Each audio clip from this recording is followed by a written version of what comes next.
Hello, everyone. My name is Darlene Arneson. I serve as a state coordinator for Wisconsin Ag in the Classroom here at Wisconsin Farm Bureau. And it's a pleasure today to speak with you about science resources for our elementary teachers and students. Well, the cool thing about agriculture is that it's applied science. So whether we're looking at soil science and agronomy, we're looking at the science related to animals with their nutrition or body systems or waste products and so forth, or whether we're looking at the food chain and food processing and transportation and storage, or all the science and lab work behind any of those, agriculture is applied science. So we have a lot of wonderful resources that I want to share with you, and many more that are out there that we won't get an opportunity to talk about today. So we're going to start out by taking a look at three kind of key websites that have a lot of information on them. So I'm going to share my screen, and we are going to start with the Wisconsin Ag in the Classroom's website. And so this is found at wisagclassroom.org.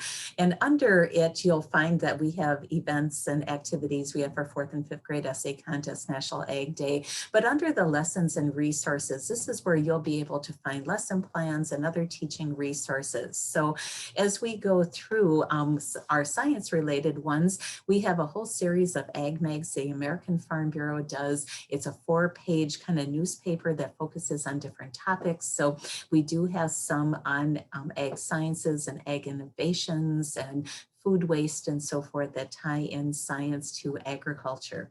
Our Ag Today readers are more of a middle school level, and we'll be taking a look at some of the other resources that were listed there as well.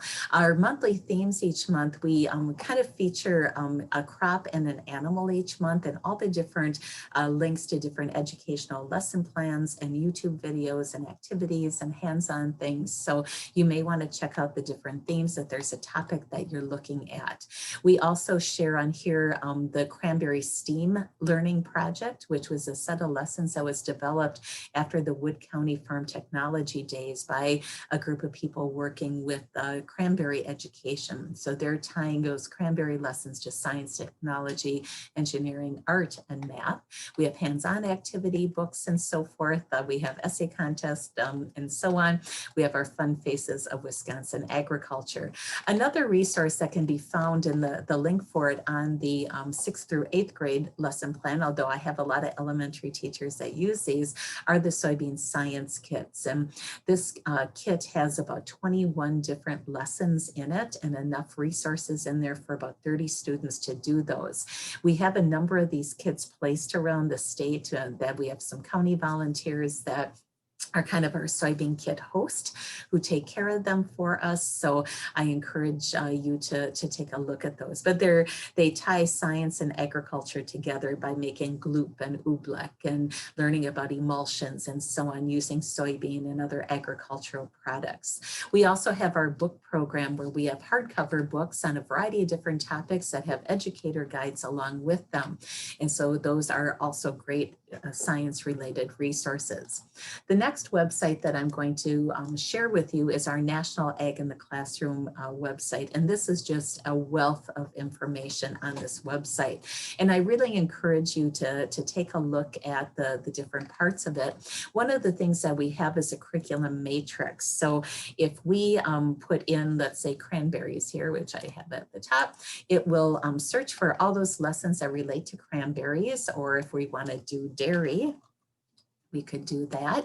And then it will also list on most of these the different grade levels. So if we look at this grade, 3rd through 5th grade lesson, it will give the purpose, the materials, lots of links to the supplementary materials. It has videos on it. It goes through the procedures, vocabulary, enriching activities that go with it, the sources, companion resources. And then down at the bottom, it has the ag literacy standards, education content standards, and Common Core.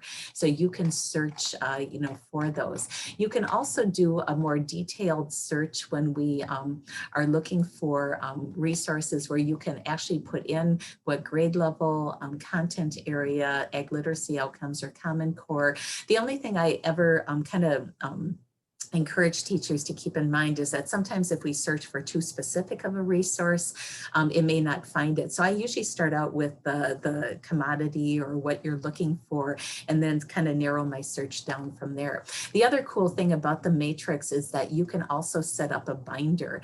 And so you can, when you go to the matrix, you can kind of bookmark the lessons with that, or you can print them to a PDF or save them in a file. Other things on the National Ag in the Classroom, if you click on Teacher Center, you will see there's lots of different links to our science-related resources. Under the e-learning, they actually have them broken down into pre-K through second grade and third through fifth grade. So if we go to these, it will give you like desktop greenhouses, how you can either just download the PDF or go to a Google Doc on these. We have a germination one here, the farm web, which is helping them to understand how things relate back to the farm, renewable resources, making bioplastics. So lots of great resources under that e-learning part. Another area on the teacher one is our ag literacy outcomes, as well as when we go down to the bottom, we have AgriWorld, which is more of a secondary, but it's great information for you for background information on agriculture. And then under the themes for learning, this is where you again have elementary lessons kind of broken out, and they have some wonderful resources on here. If we go to the Hatching Science Center, these are all lessons and resources about having an incubator in your classroom, brooding chickens, if you have problems hatching eggs and so on, how to handle them, how to assess health. They have curriculum resources for all kinds of things related to having chicks and so on. They also have a great school garden center that's geared towards elementary students and so forth. So you can find all of those resources all in one place, which is really, really cool. The other part on the teacher center is the teaching and learning strategies. And many of these are links to different parts of the matrix, but you can see there's ones on, again, the school gardens and hunger and aquaponics and hydroponics and biofuels. So you can find where we have lessons on the matrix that can be very, very helpful for you. So that's a great website to take advantage of. Then we have the American Farm Bureau's website, which is Ag Foundation. I don't think I gave the National Ag in the Classroom. That one was agclassroom.org. So we have WIS Ag Classroom for Wisconsin Ag in the Classroom. Our National Ag in the Classroom is Ag Classroom, and then our American Farm Bureau Foundation is agfoundation.org. And there's two tabs that I spend probably the bulk of my time on. And actually, before we do that, I'm going to go back to the National Ag in the Classroom, and I neglected to show you where the store was. And what I really like about their store is, number one, they're inexpensive. They're pretty fast at getting you the things. And they also have the resources that they have sorted by grade level. So you can look for under the elementary resources and find things that they have, available for you.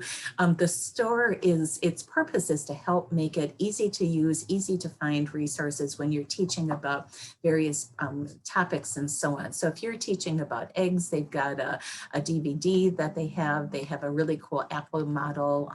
They've got beach balls that do some different interactive ways when we're in school with students and so on. But they also have kits as well that have the supplies. So you're not running around trying to find soybean seeds or things like that. So their store is really excellent. On the American Farm Bureaus, the two tabs that I spend the bulk of my time on are the resource and then the project tab. So under the resource one for our elementary resources, one of the great things they do is they have some books that have been vetted by the American Farm Bureau for content and its accuracy about agriculture. So you can sort by the reading level. So you can sort for elementary books if you wanted to do one on, let's say, Christmas trees, since that's the first one that's out and so on. We can see if they have any books, and they do have one called The Christmas Tree Farm, and where you can find it and information about that. Also for our younger, our elementary age students and so on, if you check under the free resources, there's a huge list of all kinds of free resources, and it'll list the grade level for that. And so this is a series of little Ag Me books, which are downloadable ones, My American Farm, which we're going to look at in a little bit. Under the project part, We have a variety of different things. They have been doing some educator resource grants. So our book of the year this year is Full of Beans. It talks about Henry Ford and soybeans.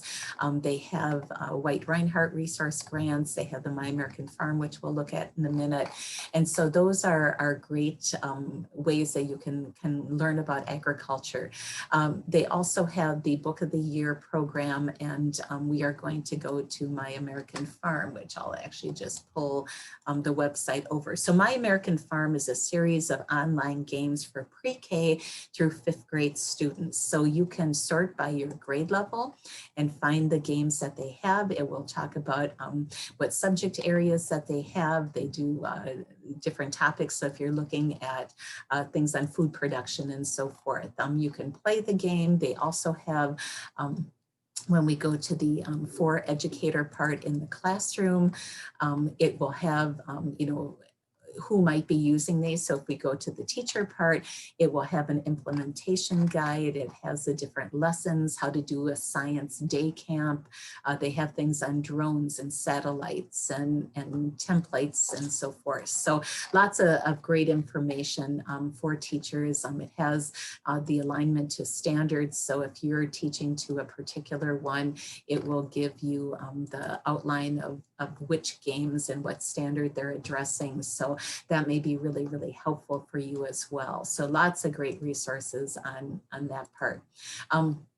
The other thing, and I just want to go back to our Ag Foundation website, might be easier just to go this way, is they have also a great store. And so I carry some of the products that they have in the store here in our office, but you can go to you know, kindergarten or pre-K kindergarten as well, and it will show you all the different resources that they have. So I carry all of the ag mags that they offer. We have some of the hardcover books that they offer, the food and farm facts we carry here as well. So you may want to compare what we have on our Wisconsin Ag in the Classroom store to what they have on their store, but another great resource.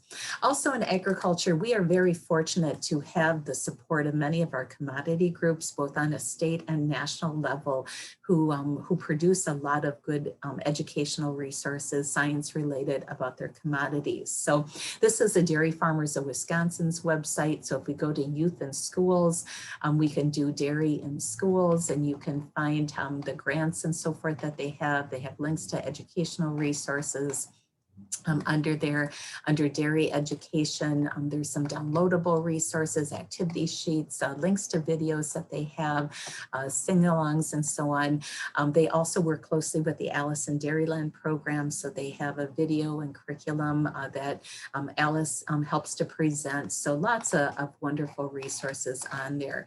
And then another one resource that we have in our state is Into the Outdoors, which is out of Madison, and they work with a lot of our commodity groups. And if you go to the science category down to physical and ag science, they have some wonderful, wonderful videos and lesson plans and supplementary activities on things such as water and the driftless area and wetlands and nutrition. And I just want to show you one. This year, our book of the year, as I mentioned, is Full of Beans about Henry Ford and soybeans. This is a great lesson called The Technology of Soy, which goes through the many uses of soybeans and so forth. And you can see they have elementary, middle school, high school lessons for this. They have videos. They show you the educational standards that they have for it. So if we click on the elementary lessons, it will do an intro to crop science. So that will open up the resource, and you can find the ready to go resources that they have been working with on those. So just some tremendous things that we have available for us. I encourage you to check out some of the different things that we have going on for Wisconsin Ag in the Classroom. I'm going to pull over our Facebook page. I do daily posts on it to show you give you ties to educational resources, and when we update our monthly themes and lessons and grants and things such as that. We also have a YouTube channel, so I'll pull that over in a second, and so it has different playlists on it. So you can see we have a playlist or let me just go to our book of the year one. We have our training Tuesdays, which every week on Tuesdays, I save some different presentations on different parts. This is going to be posted on that as well. This past year, our Wisconsin Farm Facts, the focus was on the green industry. So if we look at that 4th and 5th grade essay contest list, you can see I have quite a variety of different videotapes about soybeans, about Henry Ford. We also have a link to some of the different presentations that have been done about Henry Ford's life and the super soybean. And we also have a workshop from our National Ag in the Classroom Conference that features Ford Motor Company and the work they're doing in sustainability. So lots of great resources there. So I want to thank you for tuning in and learning a little bit about the science-related resources. We have a lot more than I was able to show you in this short presentation, but I want to thank you for tuning in, and we look forward to working with you. Please contact me if you have additional questions. Thank you.